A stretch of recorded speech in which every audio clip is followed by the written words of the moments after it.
Friends, बढ़ते हैं आज की हमारी कहानी की तरफ। दर्द से मोहब्बत तक का सफ़र भाग 40। साथ ही अगर कहानी पसंद आती है तो वीडियो को लाइक करें, शेयर करें और मेरे चैनल ढेर सारी कहानियाँ को सब्सक्राइब कर लें। तो आइए शुरू करते हैं। अभी तक हमने पढ़ा कि देव और काव्या की शादी हो जाती है और दोनों एक दूसरे के बहुत करीब थे। अब आगे। अगली सुबह देव की आंख खुलती है तो काव्या कमरे में नहीं थी। तो देव फ्रेश होता है और काव्या को ढूंढते हुए नीचे आ जाता है। देव सीढ़ियों से नीचे हॉल में आ ही रहा होता है तो देव की नज़र सरिता जी के साथ डाइनिंग टेबल सेट कर रही काव्या पर पड़ती है। काव्या को देखते ही देव के कदम वहीं रुक जाते हैं और उसके होठों पर एक प्यारी सी मुस्कुराहट आ जाती है। आज काव्या ने लाल नेट की साड़ी, जिसमें लाल धागे से ही फूलों की कढ़ाई हुई थी, पहनी हुई थी, जो काव्या के गोरे रंग पर खूब खिल रही थी।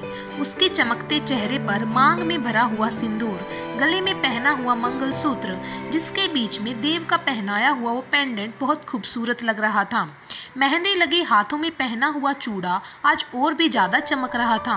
और देव सीढ़ियों पर होठों पर मुस्कुराहट लिए बस एकटक काव्या को ही देख रहा था, क्योंकि आज काव्या पूरे उसके ही रंग में रंगी हुई थी। कि तभी विक्की भी सीढ़ियों से नीचे उतर रहा था, पर देव को यूं सीढ़ियों पर खड़ा देख विक्की देव के पास आता है। पर देव को यूं काव्या को निहारते देख विक्की को हंसी आ जाती है और वह मुस्कुराते हुए देव को छेड़ते हुए कहता है, भाई भाभी को ऐसे घूरोगे तो माँ का काजल का टीका भी भाभी पर बेअसर हो जाएगा। अच्छा, पर मुझे ऐसा क्यों लग रहा है कि आज तो किसी और की लाइन मुझ पर चिपका रहा है। देव कुछ सोचकर फिर विक्की को घूर कर देखते हुए कहता है, नहीं, बिल्कुल नहीं, ये मेरी ओरिजिनल लाइन है और मैं क्यों किसी और की लाइन आपको बोलूंगा।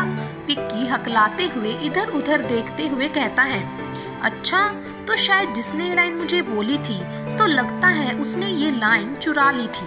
अब तो उससे ही पूछना पड़ेगा कि उसने ऐसा क्यों किया। देव धीरे धीरे सीढ़ियों से नीचे उतरता हुआ कहता है तो विक्की जल्दी से देव के पास आकर कहता है, नहीं नहीं भाई, आप सलोनी से कुछ नहीं कहेंगे। विक्की हड़बड़ाते हुए कहता है, सलोनी? पर मैंने तो सलोनी का नाम ही नहीं लिया। तो तू? भाई मुझे माँ बुला रही है, मैं जाता हूँ, आप भी जल्दी आ जाओ। विक्की देव की पूरी बात सुने बिना ही वहाँ से हड़बड़ाते हुए भाग जाता है। अच्छा बेटा, मुझसे चालाकी, कुछ तो चल रहा है तेरे दिमाग में, पर मैं भी तेरा भाई हूँ, पता तो लगा कर रहूंगा कि क्या चल रहा है तेरे दिमाग में। देव मुस्कुराते हुए कहता है और खुद भी नीचे आकर सबके साथ डाइनिंग टेबल पर आकर बैठ जाता है। आज काव्या की पहली रसोई थी तो काव्या ने सबके लिए खीर बनाई थी। वो तो बाकी का नाश्ता भी बनाना चाहती थी, पर सरिता जी काव्या को और कुछ भी करने से मना कर देती हैं और चुपचाप डाइनिंग टेबल पर जाकर बैठने को कहती हैं। तो काव्या देव के बगल में जाकर बैठ जाती है, जहाँ देव पहले से ही बैठा काव्या का इंतजार कर रहा था। काव्या के बैठते ही देव काव्या का हाथ कसकर पकड़ लेता है। काव्या देव को घूरते हुए कहती है तो देव काव्या को देखकर मुस्कुरा देता है। काव्या बहुत कोशिश कर रही थी अपना हाथ देव के हाथ से छुड़ाने की, पर देव ने काव्या का हाथ इतना कसकर पकड़ा था कि वो चाहकर भी कुछ नहीं कर पा रही थी। जब काव्या अपना हाथ छुड़ाने की कोशिश करते करते थक जाती है तो धीरे से देव को कहती है, देव आप ये क्या कर रहे हो? माँ और विक्की दोनों सामने बैठे हैं, अगर उन्होंने देख लिया तो प्लीज देव मेरा हाथ छोड़ दीजिए। ये सजा है आपकी रानी साहिबा। आज सुबह मुझे मेरे मीठे चाय नहीं मिली, जिससे मेरा शुगर लेवल थोड़ा कम हो गया है और कहीं चक्कर ना आ जाए, इसीलिए आपका हाथ पकड़कर बैठा हूँ। अब गलती आपने की है तो सजा भी तो आपको ही मिलेगी ना। देव मुस्कुराते हुए धीरे से कहता है। देव की बात सुनकर काव्या अपना मुंह दूसरी तरफ घुमाकर हंसने लगती है, पर देव ने अभी भी काव्या का हाथ नहीं छोड़ा था। आप तो अभी से भी ज्यादा शैतान है देव, पर कोई बात नहीं, ये मिसेस काव्या देव मल्होत्रा शैतान बच्चों को सुधारना बहुत अच्छे से जानती हैं। काव्या अपनी बोहें उचकाते हुए कहती है। काव्या के मुंह से मिसेस काव्या देव मल्होत्रा सुनकर खुद ब खुद देव के होठों पर मुस्कुराहट आ जाती है। वो बस एकटक मुस्कुराती काव्या को देख रहा था। उसका तो मन था कि काव्या को गले लगा ले, पर वो ऐसा कुछ नहीं कर सकता था। कि तभी महेश जी और दादू भी डाइनिंग एरिया में आकर सबके साथ बैठ जाते हैं। क्या बात, आज तो पूरा घर खीर की खुशबू से महक रहा है। लगता है आज हमारी बेटी ने अपनी पहली रसोई में खीर बनाई है। महेश जी मुस्कुराते हुए कहते हैं, बिल्कुल सही कहा महेश ने, मैं तो ये खुशबू से ही खींचा चला आया। पर खीर खाने के बाद बहू को नेक भी देना होता है, याद है ना तुझे? दादू महेश जी से कहते हैं। बिल्कुल, नेक तो मिलना चाहिए हमारी काव्या को, सरिता जी भी मुस्कुराते हुए कहती हैं। पर माँ, पापा, दादू, मुझे कुछ नहीं चाहिए। मुझे तो पहले ही इतना कुछ मिल गया, मुझे और कुछ नहीं चाहिए। मुझे तो बस आप लोगों का आशीर्वाद ही चाहिए और कुछ नहीं। काव्या सबको देखते हुए कहती है, हमारा आशीर्वाद तो हमेशा आपके साथ है बेटा, पर आपने हमको पापा कहा है तो अपनी बेटी को उसकी एक खुशी जो शायद उसको बहुत पहले मिल जानी चाहिए थी, वो देनी भी तो जरूरी है। फिर महेश जी विक्की को देखकर कुछ लाने का इशारा करते हैं तो विक्की मुस्कुराते हुए महेश जी के कमरे से उनका लैपटॉप उठाकर ले आता है और टेबल पर बीचों बीच रख देता है। काव्या को कुछ समझ नहीं आ रहा था, वो हैरानी से कभी मुस्कुराते हुए महेश जी तो कभी विक्की को देख रही थी। फिर काव्या देव की तरफ देखती है तो देव भी इशारे में ना में सिर हिला देता है, क्योंकि इस बारे में वो भी कुछ नहीं जानता था। भाभी, अब आपको ज़्यादा सस्पेंस में नहीं रखेंगे। अब आपको भाई और पूरे परिवार के साथ पहली खुशी तो मिल गई, अब आपको आपकी दूसरी खुशी देने का समय आ गया है। विक्की लैपटॉप स्टार्ट करके उसमें कुछ खोल कर देखते हुए कहता है और फिर लैपटॉप काव्या की तरफ घुमा देता है, जिसको देखते ही कुछ देर के लिए तो काव्या बिल्कुल शांत हो जाती है। उसके चेहरे पर कोई भाव नहीं थे, पर देव के चेहरे पर मुस्कुराहट आ जाती है और काव्या की आंखों से आंसू बहने लगते हैं। काव्या अपने कांपते हाथों से लैपटॉप पर दिख रहे अपने माँ पापा के नाम को छूती है तो आंसुओं के साथ काव्या के होठ भी मुस्कुरा उठते हैं कि तभी महेश जी काव्या के पास आकर उसके सिर पर हाथ फेरते हुए कहते हैं, वैसे तो हमने सोचा था बेटा कि ये गुड न्यूज़ आपको आपके मुंबई आने पर देंगे, पर अपनी बेटी को उसकी खुशियों से इतना समय के लिए दूर करना हमको अच्छा नहीं लगा, तो हमने सोचा कि क्यों ना आज ही अपनी बेटी को उसकी वो खुशियाँ भी दे दी जाएं जिसके जरिए हमको वो मिली थी। आपका सपना पूरा हो गया है बेटा, जिसको आप अभी तक अपनी आंखों के सामने तो नहीं देख पा रही हैं, पर जैसे ही मुंबई आएंगी तब आप उसको अपनी आंखों से भी देख पाएंगी। आपके पापा का सपना इस अनाथ आश्रम और वृद्धाश्रम के साथ पूरा हो गया बेटा। महेश जी लैपटॉप स्क्रीन की तरफ इशारा करते हुए कहते हैं, क्योंकि लैपटॉप स्क्रीन पर कुछ फोटोज चल रही थी जिसमें काव्या के पापा का देखा सपना सच्चाई के रूप में काव्या की आंखों के सामने था। जिस जमीन के लिए आज तक काव्या उस रतन सिंह से लड़ती रही, आज उस पर उसके पापा का सपना अनाथ आश्रम और वृद्ध आश्रम के रूप में उनके ही नाम के साथ खड़ा था। शायद काव्या ने अपनी जिंदगी में जो भी चाहा था आज वो सब उसको मिल गया था, पर काव्या तो अभी भी उन तस्वीरों को बस एक टक देख रही थी, क्योंकि आज ये वो सपना था जिसके लिए काव्या आज तक जीती आई थी। फिर काव्या महेश जी के आगे हाथ जोड़कर भर्राए गले से कहती है, पापा, आपने आज जो मुझे तोहफा दिया है वो सिर्फ पापा ही अपनी बेटी को दे सकते हैं। मैं जब भी आप और माँ से मिली मुझे कभी ऐसा नहीं लगा जैसे मेरे माँ पापा नहीं हैं। मुझे कभी महसूस, पर काव्या इससे आगे कुछ नहीं बोल पाती, बस उसकी आंखों से आंसू गिर रहे थे। तो महेश जी काव्या के आंसू पोंछकर काव्या के सिर पर हाथ रखते हुए कहते हैं, बेटियों की आंखों में आंसू अच्छे नहीं लगते, और जब आपने मुझे पापा कहा है तो बेटी का सपना पूरा करना एक पिता का ही तो फर्ज होता है। पर इसमें सब कुछ मैंने ही नहीं किया, बल्कि कोई और भी था जिसमें इसकी भी पूरी मेहनत है। महेश जी मुस्कुराते हुए कहती हैं, और शायद मैं उसको जानती हूँ पापा कि वो कौन है। फिर काव्या विक्की के पास जाकर कहती है, थैंक यू विक्की, मुझे पता है वो तुम ही हो जिसने इस सपने को पूरा करने में पापा के साथ साथ तुम्हारी भी मेहनत है। Thank you Vicky, thank you so much. नहीं भाभी, आपको मुझे थैंक यू कहने की कोई ज़रूरत नहीं है, और थैंक यू बोलकर तो आप मुझे पराया कर रही हैं। आप मुझे माँ पापा की तरह अपना नहीं मानती ना? नहीं नहीं विक्की, ऐसी कोई बात नहीं है। सॉरी अगर तुमको मेरी बातों ने हर्ट किया हो तो। काव्या बहुत मासूमियत से कहती है तो विक्की को हंसी आ जाती है, और विक्की काव्या के गाल खींचते हुए कहता है, भाभी, आपकी यही मासूमियत आपको सबसे अलग बनाती है। आपको पता है, जब मैं आपसे मिला था तब मैंने ये पहली बार जाना था कि कोई अपने से ज़्यादा दूसरों के लिए भी जी सकता है, और मैंने तो ऐसा कुछ भी नहीं किया जितना आपने हमारे परिवार के लिए किया है। आपने फिर से सबके चेहरों की मुस्कुराहट लौटा दी। यू आर द बेस्ट भाभी, आप बहुत अच्छे हो। भाभी जितने आप अच्छे हो उतना ही अच्छा आपका दिल भी है, और मैं बहुत खुश हूँ कि आप मेरी भाभी हो। और मेरी भी। सामने से हाथों में बड़ा सा गुलदस्ता लिए राघव काव्या के पास आते हुए कहता है, बिल्कुल सही कहा विक्की तुमने। हम दोनों बहुत लकी है कि हमको इतनी प्यारी भाभी मिली है। और भाभी सबसे पहले सॉरी, मुझे पता है आप मुझसे नाराज हैं, पर प्लीज मुझे माफ कर दीजिए।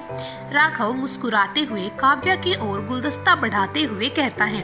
तो काव्या गुलदस्ता लेकर गुस्सा करते हुए कहती है, पर मैं बिल्कुल लकी नहीं हूँ देवर जी, क्योंकि मुझे ऐसे देवर मिले हैं जो गुलदस्ता देकर अपने इतने बड़े गुनाह की माफी चाह रहे हैं। पर आप ये मत सोचना कि मैंने आपको माफ कर दिया। बाप रे, भाभी तो बिल्कुल सरिता माँ की तरह गुस्सा करती हैं। राघव हंसते हुए कहता है। तभी सरिता जी पीछे से आते हुए राघव का कान पकड़ते हुए कहती हैं, तुझे आज टाइम मिल रहा है आने का, और कहाँ था तू कल? और गुस्सा क्या? अभी तो काव्या को तो मैं अपनी तरह तेरे कान मरोड़ना भी सिखाऊंगी। काव्या जी की बात सुनकर सब हंसने लगते हैं। फिर राघव देव और काव्या के पास जाकर कहता है, सॉरी सर, सॉरी भाभी, कल अगर बहुत ज्यादा जरूरी काम नहीं होता तो मैं कभी आप दोनों के इतने स्पेशल डे को मिस नहीं करता। तो प्लीज आप दोनों मुझे माफ कर दीजिए। देखो राघव, अगर मेरी रानी साहिबा ने तुमको माफ कर दिया तो मैं भी तुमको माफ कर दूंगा, वरना मेरी तरफ से भी कोई चांस नहीं है। देव राघव के कंधे पर हाथ रखते हुए कहता है। राघव काव्या की ओर देखता है तो काव्या मुस्कुराते हुए राघव के पास आकर कहती है, मैं समझ सकती हूँ देवर जी, आपको कल कोई बहुत जरूरी काम होगा, इसीलिए आप कल नहीं आ पाए, और आपको हमसे माफी मांगने की कोई जरूरत नहीं है। बिल्कुल सही कहा काव्या ने, मेरे लिए जैसे विक्की है तुम भी बिल्कुल वैसे ही हो राघव। हाँ, तुमने कल शादी मिस कर दी, पर आज एक चीज मिस करने से बच गए, और वो है काव्या के हाथ की खीर। तो चलो, वरना वो भी मिस कर दोगे। बिल्कुल भी नहीं सर, शादी मिस करके बहुत बड़ी गलती कर चुका हूँ, अब और कुछ मिस नहीं करूँगा। राघव जल्दी से डाइनिंग टेबल पर जाकर बैठते हुए कहता है। राघव की इस हरकत पर बाकी सब भी हंसते हुए अपनी अपनी जगह पर आकर बैठ जाते हैं, और काव्या सबको खीर परोसने लगती है। आज पूरे परिवार को इतना खुश देखकर काव्या और देव बहुत खुश थे। देव अपने रूम में ऑफिस के लिए तैयार हो रहा था, जिसके लिए वो सरिता जी से डांट भी खा चुका था, क्योंकि कल ही उसकी शादी हुई थी और आज ही वो काव्या को अकेले छोड़कर ऑफिस जा रहा था। पर काव्या के बहुत समझाने पर सरिता जी देव के जाने के लिए हाँ कर देती हैं। तैयार होने के साथ साथ देव फोन पर भी लगातार किसी से बात कर रहा था, और काव्या अपना सामान अलमीरा में लगा रही थी और साथ साथ कुछ सोचकर अपने आप ही मुस्कुरा भी रही थी कि तभी काव्या को राधिका का फोन आता है। हेलो, मिसेस काव्या देव मल्होत्रा से बात हो सकती है क्या? राधिका हंसते हुए कहती है। यस कहिए, मैं मिसेस काव्या देव मल्होत्रा बोल रही हूँ। काव्या भी हंसते हुए कहती है। क्या बात है, तू तो वहाँ जाते ही देव के रंग में रंग गई यार। मुझे तो लगा था कि तू मुझसे लड़ेगी, पर तूने तो मेरे ही मजे ले लिए। राधिका की बात सुनकर काव्या हंसने लगती है। अच्छा, तो पहले ये बता कि तूने इतना सुबह सुबह कॉल किया, वहाँ सब ठीक है ना? कहीं कोई परेशानी तो नहीं है? अभी सलोनी, पूजा, मोहित और तू सब ठीक है ना राधिका?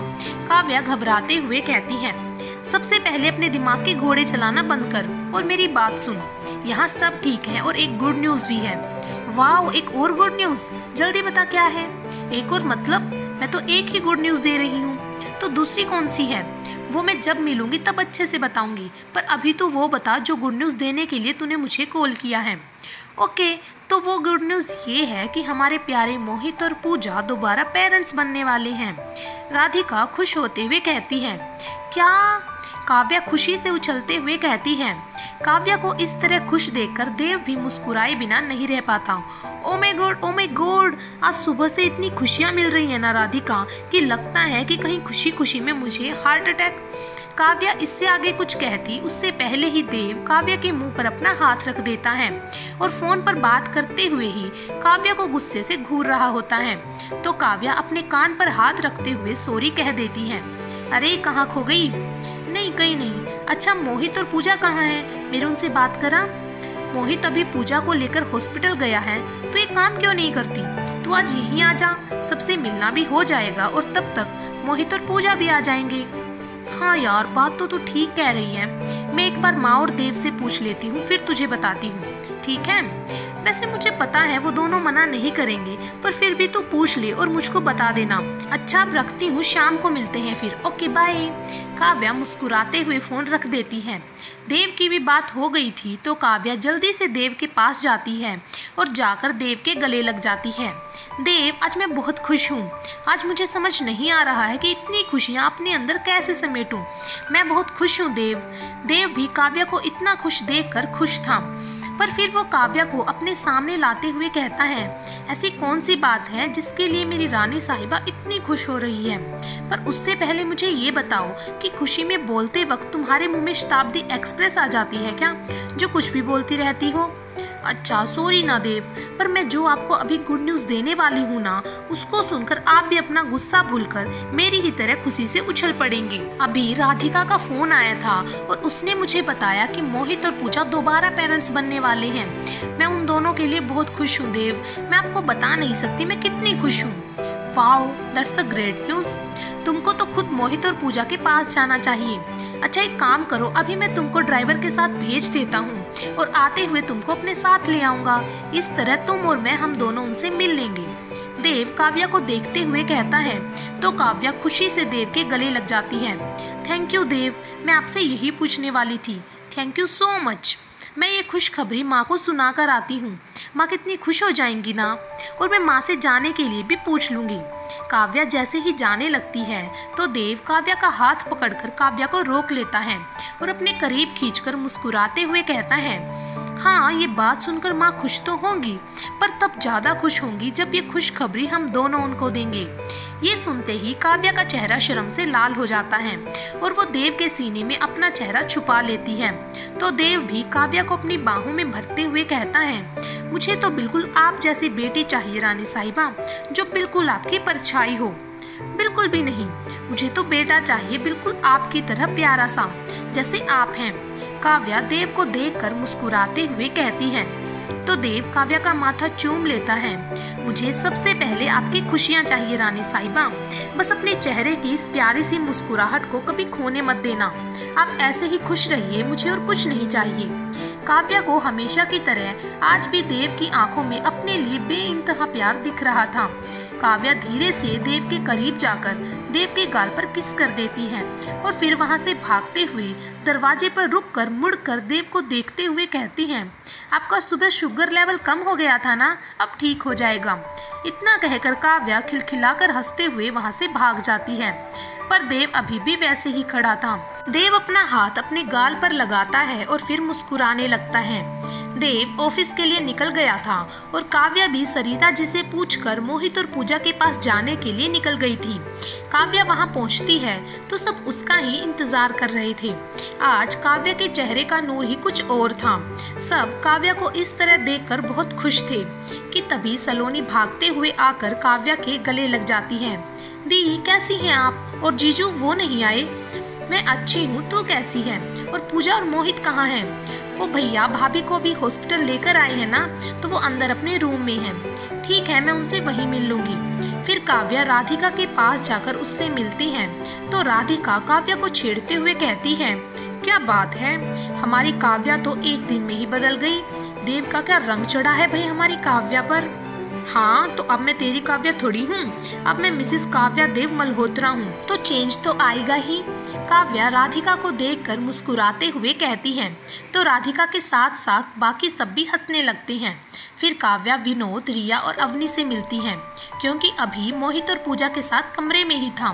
काव्या उनके कमरे के बाहर खड़े होकर दरवाजे पर नॉक करती है तो मोहित और पूजा दोनों दरवाजे की ओर देखते हैं तो वहाँ काव्या को खड़ा देख दोनों खुश हो जाते हैं और अभी तो दौड़कर आता है और काव्या के गले लग जाता है।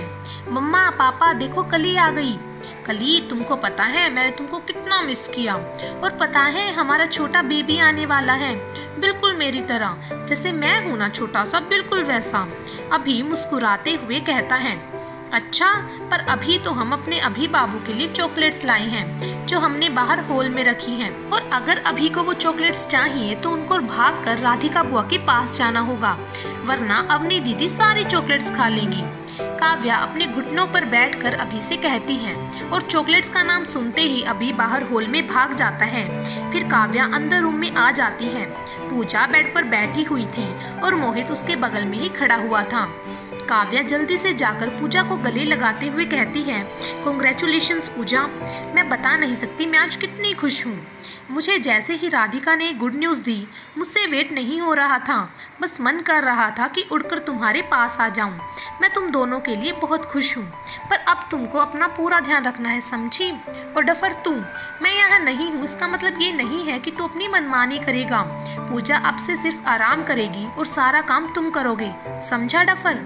इतना कहते कहते काव्या की आंखें नम हो जाती हैं और वो अपने आंसू साफ करके मुस्कुराते हुए कहती है, ये आंसू भी हमेशा गलत टाइम पर आ जाते हैं। ये आंसू गलत टाइम पर नहीं आते, बल्कि साफ दिल वालों की आंखों से ही आते हैं। मोहित मुस्कुराते हुए कहता है तो काव्या अपनी नम आंखों से मोहित को गले लगाते हुए कहती है, कॉन्ग्रेचुलेशंस डफर, तू एक बार फिर पापा बनने वाला है। मैं कान्हा जी से बस यही चाहती हूँ कि वो तुम दोनों की जिंदगी में खुशियाँ भर दे, तुम दोनों हमेशा खुश रहो। फिर काव्या अपने आंसू साफ करते हुए कहती है, वैसे तुम दोनों को मुझे भी कुछ बताना है। तुम दोनों तो अच्छे से जानते थे कि मैं पापा और माँ के नाम से एक अनाथ आश्रम और वृद्ध आश्रम खोलना चाहती थी। आज वो सपना मेरे पापा ने ही पूरा कर दिया। मुंबई में उसी जमीन पर पापा और विक्की ने मिलकर मेरे सपने को हकीकत में बदल दिया। क्या? वाओ, कॉन्ग्रेचुलेशन यार, तू कितनी किस्मत वाली है काव्या, जो तुझे इतना अच्छा परिवार और हमेशा तेरा साथ देने वाला पति मिला है। कॉन्ग्रेचुलेशन काव्या। पर देव कहाँ है? वो क्यों नहीं आए? पूजा काव्या को देखते हुए कहती है, वो शाम को मुझे लेने आएंगी क्योंकि उनको कुछ अर्जेंट काम आ गया था तो उनको जाना पड़ा। क्या शादी के अगले दिन ही काम? पूजा हैरान होते हुए कहती है, अब डीएम है तो काम तो कभी भी आ सकता है और मैं कभी उनके काम के बीच में आना नहीं चाहती। ये तुमको हमको बताने की जरूरत भी नहीं है क्योंकि हम तुमको बहुत अच्छे से जानते हैं। पूजा मुस्कुराते हुए कहती है, अच्छा तुम दोनों बात करो, मैं तब तक तेरे लिए मोहित की स्पेशल कॉफ़ी बनाकर लाता हूँ और पूजा के लिए जूस, क्योंकि आप कॉफ़ी नहीं पी सकती पूजा जी। मोहित की बात सुनकर पूजा मुंह बनाकर हाँ में सिर हिला देती है और काव्या हंसने लगती है और मोहित वहाँ से चला जाता है। इसी तरह सबसे बातें करते करते सुबह से शाम हो जाती है और देव काव्या को लेने आ जाता है। देव मोहित और पूजा को कांग्रेचुलेट करता है और काव्या को वहाँ से ले जाने की इजाजत मांगता है क्योंकि अभी घर पहुँचने में उनको समय लगने वाला था। पर मोहित देव को चाय पिए बिना जाने से मना कर देता है तो देव मोहित की बात नहीं टाल पाता है। काव्या और राधिका दोनों चाय बनाने के लिए किचन में चले जाते हैं और बाकी सब हॉल में बैठे थे। अरे सलोनी, तुमसे तो मेरे ढंग से बात भी नहीं हुई, कैसी हो तुम? और अभी तो कुछ दिन यहाँ रुकोगी ना, तो कुछ दिन हमारे साथ भी रहो। नहीं जीजू, ज़्यादा छुट्टियाँ नहीं मिल पाई हैं। कल सुबह ही यहाँ से मुंबई के लिए निकल रही हूँ, फिर वहाँ से शाम को मेरी फ्लाइट है। ओह चलो कोई बात नहीं, अब तुम्हारा प्रोफेशन ही ऐसा है कि हम तुमको यहाँ रुकने के लिए कह भी नहीं सकते। फिर देव कुछ सोचते हुए कहता है, पर हम एक काम कर सकते हैं कि आज की रात तुम अपनी दी के साथ रह सकती हो। कल विक्की भी मुंबई के लिए निकल रहा है तो तुम उसके साथ ही सुबह मुंबई के लिए निकल जाना और वही शाम को तुमको एयरपोर्ट छोड़ देगा और अभी तुम हमारे साथ चलो। इससे आज की रात तुमको हमारे साथ रुकने का भी मौका मिल जाएगा। पर जीजू, पर कुछ नहीं, तुम जल्दी से अपना सामान पैक करो और हमारे साथ चलो। ठीक है जीजू, जैसा आप कहें, सलोनी मुस्कुराते हुए कहती है और अपना सामान पैक करने अपने रूम में चली जाती है। काव्या भी सबके लिए चाय लेकर हॉल में आ जाती है और सबको चाय देकर खुद अपनी चाय लेकर देव के बगल में आकर बैठ जाती है। थोड़ी देर में सलोनी बाकी सबसे मिलकर देव और काव्या के साथ वहां से निकल जाती है। सलोनी के साथ आने पर काव्या बहुत खुश थी। कुछ घंटों के सफर के बाद तीनों घर पहुंच जाते हैं, पर घर पहुंचते पहुंचते उनको रात हो गई थी। घर पर सब खाना खाने बैठ गए थे कि तभी देव और काव्या के साथ सलोनी को आता देख विक्की के चेहरे पर मुस्कुराहट आ जाती है। सलोनी सबसे पहले आकर सरिता जी, महेश जी और दादू के पैर छूकर उनका आशीर्वाद लेती हैं, तो सब सलोनी से उसका हालचाल पूछते हैं। फिर सरिता जी तीनों को फ्रेश होकर आने के लिए बोलती हैं। तीनों जब तक फ्रेश होकर नीचे आते हैं तो महेश जी और दादू खाना खाकर उठ गए थे, पर विक्की अभी भी जानकर वहीं बैठा था। सरिता जी तीनों को खाना परोसती हैं। तुम लोग आराम से खाना खाओ, मैं तब तक सलोनी के लिए रूम खुलवा देती हूँ। सरिता जी वहाँ से जाते हुए कहती हैं, तो सलोनी सरिता जी को रोक देती है। नहीं नहीं आंटी, आप दूसरा रूम मत खोलिए, क्योंकि मैं तो आज अपनी काव्या दी के साथ ही सोऊंगी। सलोनी मुस्कुराते हुए कहती है, पर ये सुनते ही देव को खाते खाते धक्का लग जाता है। तो काव्या जल्दी से देव को पानी देती है। जीजू आप ठीक है ना? और सॉरी, मैंने तो आपसे पूछा ही नहीं। मैं आज दी के साथ आपके रूम में रह सकती हूँ ना? वो ना, मुझे आज दी से बहुत सारी बातें करनी हैं, फिर पता नहीं मुझे ये मौका कब मिले। हाँ हाँ क्यों नहीं, तुम रह सकती हो। देव सिर्फ इतना ही कहता है और फिर खाना खाने लगता है। पर इस वक्त देव का चेहरा देखने लायक था, जिसको देखकर काव्या को हंसी आ जाती है, जो देव देख लेता है। सब खाना खा चुके थे। सलोनी काव्या के साथ उसके कमरे में चली जाती है और देव आज विक्की के साथ उसके कमरे में सोने चला जाता है। पर आज देव की हालत पर विक्की को भी हंसी आ रही थी। तो देव चिढ़ते हुए विक्की पर तकिया मारते हुए कहता है, हाँ हाँ, अपनी भाभी की तरह तू भी हंस ले। तेरी ही भलाई करने गया था और अपना ही बुरा कर बैठा। मेरी भलाई? मैं कुछ समझा नहीं, आप क्या कह रहे हो भाई? विक्की हैरानी से देव को देखते हुए कहता है। तो देव विक्की के पास आकर बैठते हुए कहता है, देख तू जानता है मुझे घुमा फिरा कर बात करनी नहीं आती और ना ही मुझे झूठ पसंद है। तो मैं तुझसे जो भी पूछूंगा तो मुझे उसका सच सच जवाब दे देना। तो सलोनी से प्यार करता है ना? देव के अचानक किए सवाल से विक्की हड़बड़ा जाता है। सलोनी प्यार? आप क्या कह रहे हो भाई? मैंने कहा मुझे सीधा जवाब चाहिए, मतलब नहीं करता तो ठीक है। देव विक्की के पास से उठते हुए कहता है। तो विक्की उसका हाथ पकड़कर रोक देता है। भाई ये प्यार है या सिर्फ एक तरफा फीलिंग्स मुझे नहीं पता, क्योंकि मेरी तरफ से तो फीलिंग्स हैं, पर मैं नहीं जानता कि सलोनी के दिल में मेरे लिए क्या है। तो उसका इलाज तेरा बड़ा भाई करेगा ना। कल मैंने सलोनी को तेरे साथ मुंबई जाने के लिए मना लिया है, तो तेरे पास कल अच्छा मौका है उसके सामने अपनी फीलिंग एक्सप्रेस करने का, क्योंकि फिर ये मौका पता नहीं तुझे कब मिले, क्योंकि सलोनी कल शाम की फ्लाइट से ही यूएस के लिए निकल रही है। क्या? मगर इतना जल्दी क्यों भाई? क्योंकि विक्की जी अपने मन की बात बता नहीं रहे हैं उन्हें, तो वो किसके लिए यहाँ रुकेगी? ये कोई फिल्म नहीं है विक्की कि तू उसके सामने अपना लव कन्फेस करेगा और वो सब कुछ छोड़कर यहाँ आ जाएगी। वो वहाँ सेटल्ड है, पर ये तेरे पर डिपेंड करता है कि आगे तू क्या करता है। समझा बेवकूफ? हाँ भाई समझ गया कि आप क्या कहना चाहते हो, एंड थैंक यू भाई, आप बहुत अच्छे हो। विक्की देव को गले लगाते हुए कहता है। हाँ, तेरे प्यार के लिए मैं आज अपने प्यार से दूर हूँ, याद रखना मेरा ये सैक्रिफाइस। देव मुंह बनाते हुए कहता है। तो विक्की को हंसी आ जाती है। अच्छा भाई, आपसे एक बात पूछूं? आपको कैसे पता चला कि मैं सलोनी से प्यार करता हूँ? बड़ा भाई हूँ तेरा, इतना तो खुद को तू नहीं जानता होगा जितना मैं तुझे जानता हूँ। तेरी आंखें जो सलोनी को देखकर बयां करती थी ना, वो सब कुछ बता देती थी। पर विक्की मुझे प्रॉमिस कर, अगर जो तेरे दिल में है वही सलोनी के दिल में भी तेरे लिए है तो ठीक है, पर अगर उसके दिल में तेरे लिए कोई फीलिंग्स नहीं है तो तू उस पर अपनी फीलिंग्स थोपेगा नहीं। ये सुनकर विक्की मायूस हो जाता है। तो देव विक्की को समझाते हुए कहता है, मैं समझ सकता हूँ विक्की, ये तेरे लिए बहुत मुश्किल होगा, पर मैं भगवान से यही प्रार्थना करूँगा कि सलोनी का जवाब भी हाँ हो। भाई आप बिल्कुल भी चिंता मत कीजिए, मैं ऐसा कुछ नहीं करूंगा जिससे सलोनी हर्ट हो, मैं आपसे वादा करता हूँ भाई। देव विक्की को गले लगा लेता है। तेरे लिए कल बहुत बड़ा दिन है विक्की, ऑल द बेस्ट मेरे भाई, पर अभी सो जा, कल सुबह तुझे जल्दी में निकलना है। देव विक्की का सिर सहलाते हुए कहता है। तो विक्की मुस्कुराने लगता है। अगली सुबह विक्की और सलोनी जाने के लिए तैयार थे। आज देव को भी जल्दी ही निकलना था। राघव भी देव के साथ जाने के लिए सुबह ही देव के घर आ गया था, पर विक्की और सलोनी भी उसी वक्त निकल रहे थे, इसीलिए देव थोड़ी देर रुक जाता है।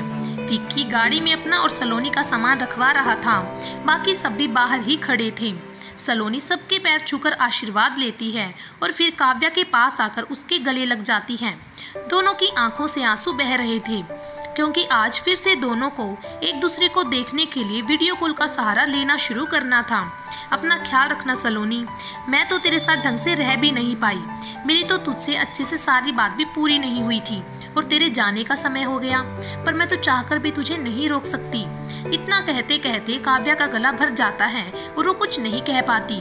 मैं तो हमेशा आपके साथ हूँ दी, काव्या के बिना सलोनी कुछ भी नहीं है, और अभी तो मुझे अपनी दी का नाम और भी रोशन करना है, तो अपने ये आंसू उस दिन के लिए बचा कर रखो। सलोनी काव्या के आंसू पोंछते हुए कहती है, आप भी अपना और बाकी सबका ध्यान रखना, आई मिस यू। इतना कहकर सलोनी फिर से काव्या के गले लग जाती है। सलोनी विक्की के साथ मुंबई के लिए निकल जाती है, पर काव्या की आंखों से अभी भी आंसू गिर रहे थे। तो देव काव्या के सामने आकर उसका चेहरा अपने हाथ में लेकर काव्या के माथे को चूमते हुए कहता है, अपना ध्यान रखना और रोना बिल्कुल भी नहीं, मैं जल्दी ही वापस आऊंगा। देव काव्या को गले लगाता है और वहां से चला जाता है, पर जाते जाते भी देव की नज़र काव्या पर ही थी, जो अभी भी अपने आंखों में आंसू लिए खड़ी उसे ही देख रही थी। पर देव को अपनी तरफ देखता पाकर काव्या अपने आंसू पोंछकर मुस्कुरा देती है, क्योंकि वो जानती थी कि उसके आंसू उससे ज़्यादा देव को तकलीफ पहुंचा रहे थे। पर अभी तक अपनी आंखों में रोके हुए सलोनी के आंसू अब बरबस गिरने लगते हैं। वो बार बार अपने आंसू साफ करती है, पर वो रुकने का नाम ही नहीं ले रहे थे। विक्की को सलोनी का यूं रोना बिल्कुल अच्छा नहीं लग रहा था, तो वो सलोनी को टिश्यू पेपर देते हुए कहता है, मैं जानता हूँ सलोनी, तुमको भाभी से दूर जाने का दुख है, पर इस तरह रोकर तो तुम अपने को और भाभी दोनों को तकलीफ पहुँचा रही हो। सलोनी कुछ देर तो शांत रहती है, फिर अपने आंसू पोंछते हुए कहती है, तुमको पता है विक्की, मैंने यूएस में सबसे ज्यादा क्या मिस किया? अपनी मुंबई को, जहाँ मैं अपनी दी के साथ रहती थी, खुलकर जीती थी। कभी ये डर नहीं था कि अगर मुझे कोई बुरा सपना आएगा या मुझे किसी बात से डर लगेगा तो मैं दौड़कर अपनी दी के पास चली जाऊंगी। पर वहाँ ऐसा नहीं है। वहाँ अगर मुझे रोना है तो मुझे मेरे पास संभालने के लिए कोई कंधा नहीं है। मैं डॉक्टर हूँ, लोगों का दर्द दूर करती हूँ, पर जब मैं दर्द में होती हूँ तो मेरे साथ कोई नहीं होता। हालांकि मैं दी से अपनी सारी बातें शेयर करती हूँ, पर फिर भी कुछ कमी रहती है। तो तुम यहाँ वापस क्यों नहीं आ जाती? तुम अपनी प्रैक्टिस यहाँ भी तो कर सकती हो। विक्की सलोनी की तरफ देखते हुए कहता है, क्योंकि सलोनी के इस जवाब से ही विक्की आगे कुछ कह सकता था। वापस आने के लिए कोई वजह चाहिए होती है विक्की, और अब तो दी की भी शादी हो गई है। हाँ, मेरा हक खत्म नहीं हुआ है दी पर फिर भी अब सब कुछ पहले जैसा भी तो नहीं है ना। पर वजह बन भी तो सकती है अगर तुम चाहो तो, विक्की सलोनी की आंखों में देखते हुए कहता है, जिसमें सलोनी को अपने लिए प्यार साफ दिख रहा था। पर सलोनी अपनी नजर घुमा लेती है। उसके बाद उन दोनों के बीच कोई बात नहीं होती। सलोनी के जाने से आज काव्या का मन भी काफी उदास था। वो आज पूरे दिन सरिता जी के साथ ही रहती है। सलोनी और विक्की भी मुंबई एयरपोर्ट पहुंच जाते हैं और सलोनी की यहाँ से आगे की फ्लाइट थी, तो दोनों वेटिंग एरिया में बैठकर फ्लाइट के आने का इंतजार कर रहे थे। सलोनी, तुम थकती नहीं हो क्या? अभी पूरा दिन तुमने ट्रैवल किया और आगे भी अभी तुमको ट्रैवल ही करना है। थकना तो हमको आता ही नहीं है विक्की जी, सलोनी हंसते हुए कहती है। तभी सलोनी की फ्लाइट की अनाउंसमेंट हो जाती है, तो सलोनी विक्की को बाय बोलकर वहां से जाने लगती है। तो विक्की सलोनी का हाथ पकड़कर उसको रोकते हुए कहता है, सलोनी, अब पता नहीं हम कब मिलेंगे भी या नहीं, मैं तो ये भी नहीं जानता, पर तुम्हारे जाने से पहले मैं कुछ कहना चाहता हूँ। कहना तो बहुत कुछ था, पर मेरे पास उतना समय नहीं है। फिर विक्की सलोनी का हाथ अपने हाथों में लेकर एक गहरी सांस लेते हुए कहता है, सलोनी, मैं तुम्हारे यहाँ रुकने की वजह बनना चाहता हूँ, तुम्हारा वो कंधा बनना चाहता हूँ जिस पर सिर रखकर तुम रो सको। जब डरो तो मैं तुम्हारे साथ हमेशा मिलूं। बोलो, बनाओगे मुझे वो वजह? विक्की सलोनी की आंखों में देखते हुए कहता है। सलोनी का दिल जोरों से धड़क रहा था, पर तभी दोबारा सलोनी की फ्लाइट की अनाउंसमेंट हो जाती है, तो सलोनी विक्की के हाथ से अपना हाथ छुड़ाकर अपना सामान लेकर चली जाती है। आज की कहानी यहीं पर समाप्त करते हैं। इस सीरीज के अंतिम भाग यानी आज शाम को देखिए कि सलोनी आखिरकार विक्की को क्या जवाब देती है। क्या इन दोनों की लव स्टोरी भी काव्या और देव की तरह ही खूबसूरत होगी या यहीं पर खत्म हो जाएगी? तब तक के लिए हमसे जुड़े रहें और ऐसे ही प्यार बनाए रखें। धन्यवाद।